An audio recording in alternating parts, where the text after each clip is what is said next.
Wait, what? The message, it's been opened. Sometimes the internet feels loud, and sometimes, very rarely, it feels like a whisper. This is a story about one of those whispers. Back in 2007, Gary and I finally met in person after years of talking online. We'd fallen in love through music, letters, and long conversations. And when we finally met, it felt like something that had always been waiting to happen. Around that time, we were part of an online music group called Global Wings.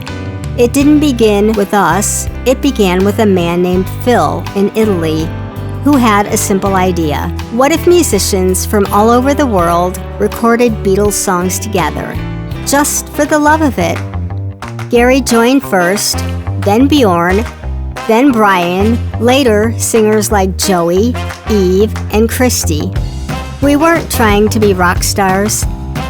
We were just people who loved music. Over the years, that little online group recorded more than 50 albums together, created across countries, time zones, and spare bedrooms. At the center of all of it was always Paul McCartney. Like many fans, we were members of the paulmccartney.com forum. That part was public and ordinary, but inside the forum, there was a rumor, a legend. People whispered that Paul himself sometimes visited the forum, quietly, using the username Thumbs Aloft. Most people laughed it off, so did we. It sounded like a fairy tale. Then something unexpected happened. While Gary and I were in Liverpool, we met a girl in a record store near the Cavern Club. She recognized us from our forum photos and started talking to us. During the conversation, very casually, she mentioned that she had worked for MPL, Paul's publishing company. And then she said something that made us stop breathing for a moment. Thumbs Aloft? Oh yes, that's definitely Paul McCartney. We didn't know what to believe. We didn't fully accept it, but a small door opened in our minds. Across that time, we had gathered all of the Global Wings albums, every one we'd recorded, and uploaded them to a very simple website. This was 2007. Websites were basic. There was no social media streaming, no Spotify, no YouTube analytics. Gary owned the website, and because it was our website, we alone could see the visitors' statistics. Not names, not identities, just where in the world visitors were coming from, cities and regions only. That's important.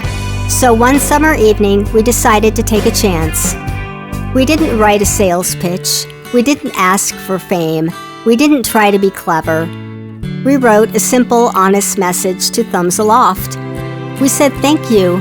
We said Paul's music had shaped our lives, that it had brought Gary and I together, that strangers across the world had made music together because of him. And we ended with this. If you're Paul, or his son, or his daughter, or his wife, or even his dog, please have a listen to us on our website. And we sent him the link. Nothing happened for 3 months. Then one quiet evening, Gary noticed something. The message we had sent had been opened. We told ourselves it could have been anyone, a moderator, a curious forum member. And then about 15 minutes later, something else happened.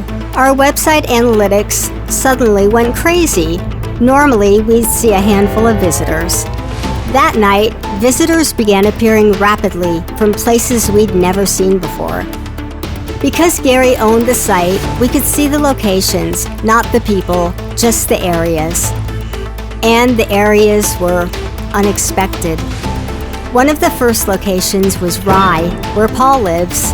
Then other places that were linked closely to Paul: Los Angeles, New York, London, Surrey.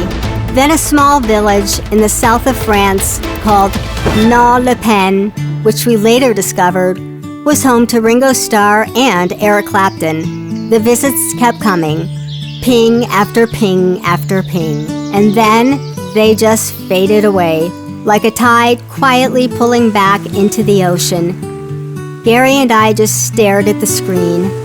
What did it mean? We still don't know, but something happened. Someone visited our website. Someone listened.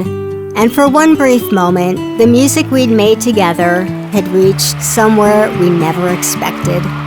A head tilts, a harmony raises a quiet smile, a phone is lifted. Have a listen to this. And the music travels from speaker to speaker. Maybe it was Paul, maybe it wasn't. But something happened. Coincidence? That was enough. Because music is a message in a bottle, and sometimes the ocean answers